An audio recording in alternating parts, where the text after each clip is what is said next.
More boxing from last night's Levine Duff Barrett promotion at Wembley Arena, where I'm told the tension in Frank Bruno's dressing room before he came out to face the crowd was well nigh unbearable. Well, you could understand it.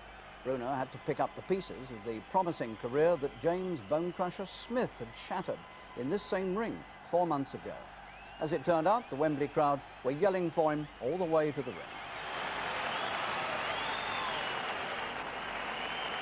Bruno's opponent, the Canadian Ken Lakusta. We join it at the start of a scheduled 10 rounds. Second up.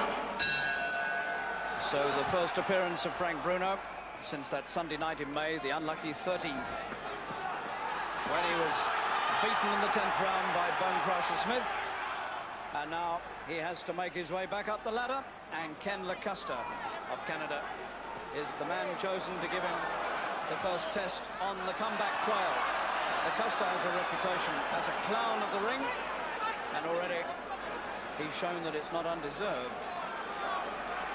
Bruno, 16-1 1/4. Lakusta in the red trunks, 15-1 1/2, and some 2 to 3 inches shorter. Lakusta comes with a reputation at 29 years old of being a durable boxer. Not a big hitter, but capable of taking punches and going the distance. And it's fair to say that despite that disastrous night in May, Bruno has come back to Wembley tonight with the complete approbation of the crowd on his side. He got a tremendous reception when he came to the ring. 22-year-old Frank Bruno out of Wandsworth in South London.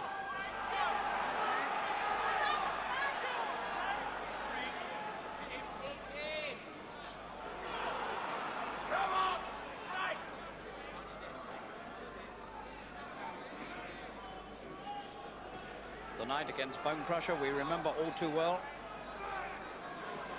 Bruno had it all his own way for 6 rounds. Looked like a certain winner.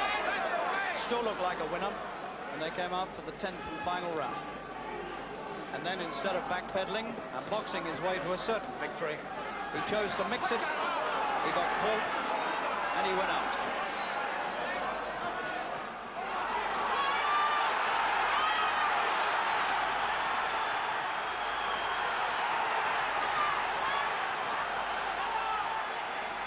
Lakusta swarming all over him, head down, and Bruno handling it coolly, trying to box him off, and this crowd absolutely solidly on Bruno's side.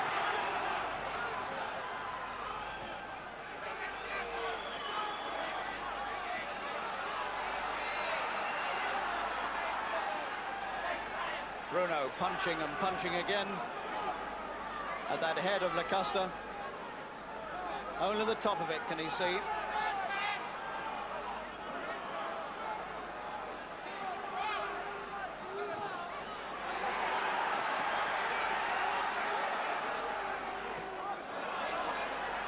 right hand from Lakusta lands on the chin of Bruno, but he takes it well. 2 men have had him down, Cummings and Smith. And Lakusta doing his clowning act at the end of the first round. Well, you couldn't complain there wasn't any action. Lakusta came into him, and Bruno took him calmly and coolly and boxed him off. Not a bad opening by the big Frank Bruno. Seconds up. Round 2.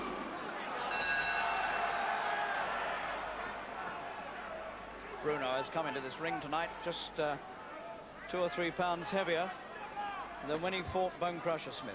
16-1 1/4 tonight. It's a lot of weight, and he's all but a quarter pound, a stone heavier than Lakusta, and 2 to 3 inches taller.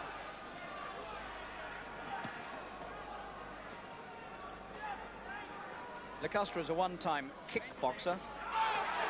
That's the old-fashioned French style of boxing where you use your feet as well as your hands. He used to practice that at one time. A year ago in his home city of Edmonton, Alberta, Lakusta boxed Trevor Berbick, the Jamaican who's now based in Canada, for the Commonwealth and Canadian heavyweight titles, and he was knocked out in the 10th of a 12-round fight. And tonight, this fight is an eliminator for the Commonwealth title, the title held by Trevor Berbick.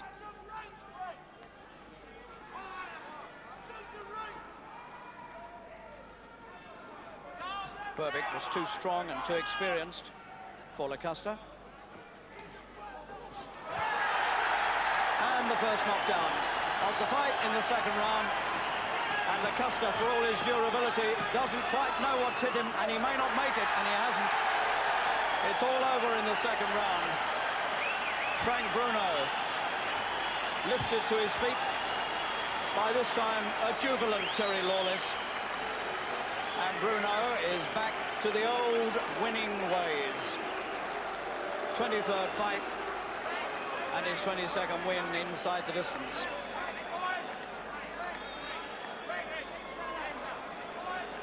Let's have a look at that again. No sign it was coming. Right hand hit him, it seemed, somewhere around the back of the head, and the second one was on the top of the head. But they stunned Lakusta, and he never looked as though he was going to beat the count. Again, from another angle. The right hand over. Quite a good punch, but didn't seem to land in too vulnerable a place. But nonetheless, he looked hurt when he went down. He looked stunned, and he didn't beat the count. The response from the crowd was as though you'd won the heavyweight title when you came into the ring. Did that surprise you a bit? Because I thought they might be a little bit... Sometimes it did surprise me, but to be quite honest, I couldn't remember, you know, because I was so concentrating on Ken Lakusta. That was a name in my brain from about 3 weeks ago. Every time I go to my bed, every time I get up in the morning running, I drive in my car, you know, I'm at Terry's house or walking with him, he's talking to me, but he must think, you know what I mean, I'm well away, you know, all in my brain is just Ken Lakusta, you know. I felt the atmosphere in there, but I was just looking on the ground and just concentrating on Ken Lakusta, to be quite honest. What did you think of your own performance then? Were you perfectly happy with it? I was pretty happy with it. A little bit. I still wanted to go and have a war with him instead of boxing him. You know what I mean? But I was pretty happy with it because I won. You know, it's the main thing. As long as you win, you know. And after my last defeat, I got knocked out, and I'm glad I come back with a good win. You know, because it could have been a lot of criticism. You know, by a lot of people. They would have ripped me off at 22. You know, not even started maturing yet. The punch is still there, obviously. Well, yeah, I think so anyway, you know what I mean? And to take a punch is still there, but it's still yet to be proven. What, analytically, was your thoughts about the performance? All right, a round and a half or whatever it was. But did you see signs that perhaps we've got a little bit more of a relaxed Frank or not? Well, I thought the main thing that came across was the little punches that he was throwing when he was pressed against the ropes, the way they were shaking. You know, I mean, this fella's been working with Cooney and Pinklin Thomas and been on his feet all the time with almost everybody else, and the way Frank was shaking him up with just little tiny punches, I thought it was great. Where he was laying back on the ropes before and doing nothing, this time he was laying back and throwing some punches. I don't know if you ever did set goals for Frank, perhaps you did privately, but have you now set any goals for him at all, or are you just really, as the football managers say, taking each match as it comes? Well, I look at him very much as a young man learning his job, and he's doing it under extreme pressure. I mean, I would think if you like and say a cram in athletics, you know, from a year ago, it would almost go unnoticed, and now he's suddenly a superstar. You know, Frank has got to do his learning in public all the time. I mean, there's almost every day there's either camera crews or a reporter or someone in the gym. We can't, the things we try and do with other fighters, we're not able to do with Frank because of the embarrassment to Frank as a, you know, where we tie legs up and tie elbows down and things like that. You can't do that with Frank, which makes it very difficult. There's Lynham doing the interview there. Frank's next fight could be in Italy or even maybe America. So, the big man is back in business, and so shall we be with more boxing from that bill.